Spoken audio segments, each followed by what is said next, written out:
Rev up your engines!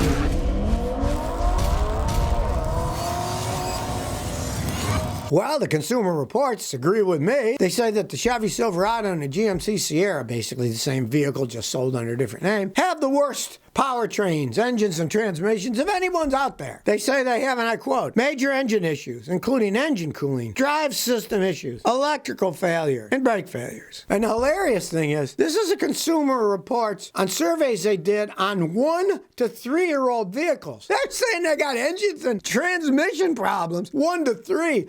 Hey, that's when they shouldn't break at all. Now, at 10 to 12, okay, you know. Even though with a Toyota, you wouldn't accept that, or a Honda. But 1 to 3, they're having major issues. Imagine what's going to happen when they're 5 years old, 10 years old, if they make it that far. I just find it hilarious that they're even doing poorly for 1 to 3. You'd think they could at least last 1 to 3 years without the engines or transmissions going out, but no. Not in the case of GM and GMC, same company. I mean, the Silverado and the Sierra is the same vehicle, really. Bunch of nonsense, all that labeling stuff. Doesn't mean anything these days. So the Consumer Reports rated the Sierras and the Silverados as 1 out of 5.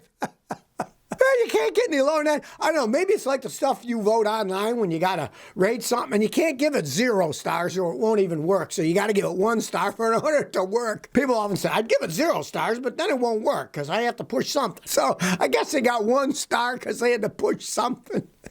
Okay, what says? I got a new 2021 F-150. I think it's a lemon. It's an XLT 4x4 5-liter V8, but it started misfiring. I took it to the Ford dealer, and they said it's a cylinder deactivation electrical fault in cylinders 4 and 7. They don't know how to fix it. How do I protect myself? I don't want a truck with 1,100 miles. It's going to be a nightmare. This is why I say these cylinder deactivation systems are stupid. They've tried them for years, and GM's done it longer than Ford, and they found out that in the cylinder deactivation cars, the engines wear out faster. Because for some reason, the cylinders that are deactivated and not running the most when you're on the highway cruising, those cylinders and pistons wear out faster for lack of lubrication. The cars weren't designed to have part of their system shut off. It just doesn't operate correctly. Now, in your case, it's already running like crap with 1,100 miles. Now, there are lemon laws. If they can't fix it, you can sue them under the lemon law and say, I don't have a car because it doesn't run right because they don't know how to fix it. And they'll have to buy it back from you. That would be your best cost. Now, they can't figure out, leave it with them. Make them give you a rental car free and keep driving around until they fix it. I'm kind of with you. I'd be sorry that I bought something like that and it has a deactivation that's deactivating when it isn't, it won't run right. I think it's the stupidest thing on earth, but of course, they all going to kowtow to the EPA. We get better gas mileage ratings with our deactivation systems. Look, it gets good gas mileage, blah, blah, blah. Yeah, and if it doesn't work, you got a truck that doesn't work. It's a stupid system because not only, in case of yours, it doesn't run right with 1,100 miles, all of the deactivation systems that they've ever had, when they tore down engines with high mileage, they found out that the deactivated cylinders had more wear in them than the other cylinders because of lack of lubrication. It doesn't lubricate correctly when you turn those things off. You're going to have different temperature differentials too. The ones that aren't firing are going to be colder than the ones that are firing that are hot. That's going to lead to metal problems because part of the metal of the engine is going to be one temperature, the other is going to be cooler, and it could make warpage of cylinder heads, blocks that are made out of aluminum that can easily warp. It's a stupid idea, but these idiots are all following the politicians. Oh, that gets better gas mileage, so we'll put that in our cars. No, it's a stupid idea.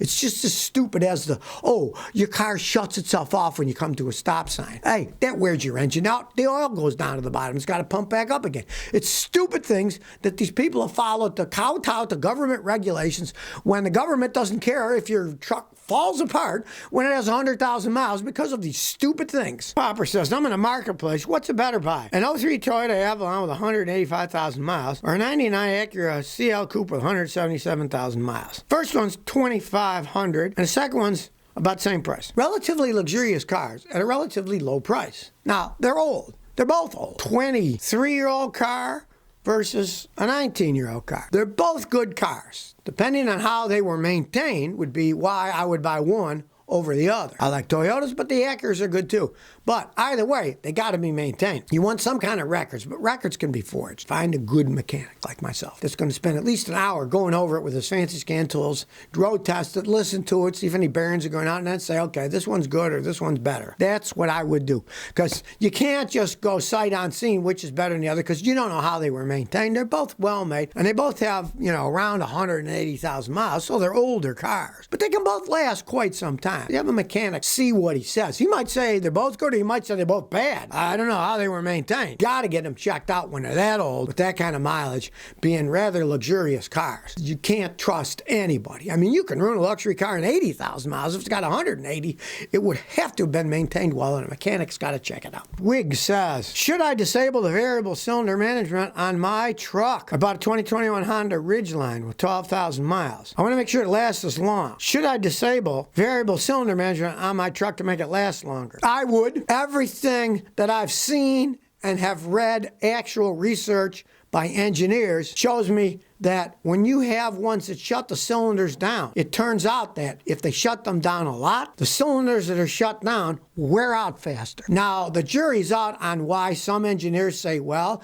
you got some cylinders that are firing and they're getting hot, and then the ones that don't and they're cool. Part of the engine's hot, part of the engine's cool, and it kind of warps it over time. And the cylinders are no longer perfectly round, but more oval. And then others suggest that it has to do with lack of lubrication when they're not firing and it's not as warm and it doesn't flow the same as the other ones. It's a big theoretical argument, but all those variable cylinder turn-off systems cause extended wear on an engine that a normal engine doesn't have. Let's face it, they've made engines for over 100-something years, and they've all ran the whole time, and they last a long time. When you start shutting off percentages of them, you're changing how the temperature of the cylinder and the heads get. Normally, they're going to be pretty much the same temperature because they're all firing the same, but if one isn't, the one next to it isn't, and then the one over there is, the thermal changes in the engine are going to be radical. And from my experience, it's a bad thing as they age, and the engines wear out faster. So I would have it turned off. Rogue One says, my temperature gauge in my '08 Honda Civic always reads cold. I drive for 30 minutes on a highway and the temperature always reads cold. I know it's the middle of winter, but my question is, why does it read cold all the time? Generally, I mean, there can be a lot of things that cause that, but there's only two real main ones. First thing is, get one of those temperature guns, those infrared temperature. You can get it for $19 on Amazon now. Run the car till it's warmed up. Run it for like 5-10 minutes. Get the gun, point it at the radiator, see what the actual temperature reading is. If it's reading like, 170, 180, 190, whatever, it's actually getting warm, but your gauge isn't working right. And in that case, it's usually the temperature sending gauge on the engine. Just replace that. Now, if you read it and it actually is cold, that means your thermostat is stuck open. The thermostat has to be shut closed when it's cold outside to warm up the engine. If it's open and it's living in Canada where it gets really cold in certain parts, it'll never get warm because the thermostat's open and the coolant's recirculating the whole time, and it's just too cold and it will never get a chance to warm up. With the thermostat, that can't happen because when it's closed, the water in the engine will not reach the radiator until it gets hot enough to open the thermostat. So you'll always have some type of temperature because it's not cooling. There's no cooling system cooling the engine. The water's just staying inside. So either your temperature sending unit is bad or you need a new thermostat. Do those tests, you'll find out what's wrong. Jarvis says, I have an octane booster question. I got 01 BMW 525i. We use gasoline for our employees at cost price, but it's regular on lettuce. Since my car requires 91 or better, is an octane booster okay to use on it? Well, yes, it's perfectly fine to use. There's a problem with octane booster. It doesn't do that much boosting. Read the bottle. Now, start with whatever octane you're buying the cheap gas. See how many points up it has to go. Say you got 20 gallons. See how many points it has to go up and how much it takes to do 20 gallons to go up each point. You might find it's cheaper buying a higher test gas than it is buying the octane booster because the octane booster isn't cheap and you might have to use 3 or 4 bottles to get it high enough. You're buying a boost in a bottle one at a time where these guys at the factory, they're making it that way. And the funny thing is, I knew years ago when my father ran a gas station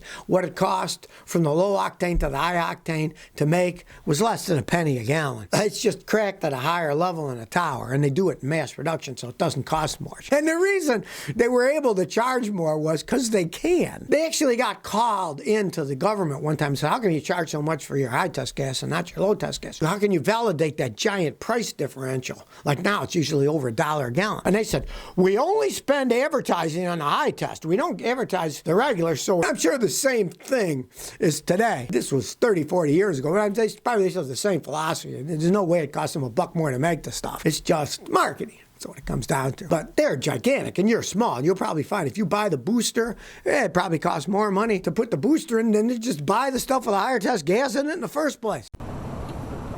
So if you never want to miss another one of my new car repair videos, remember to ring that bell.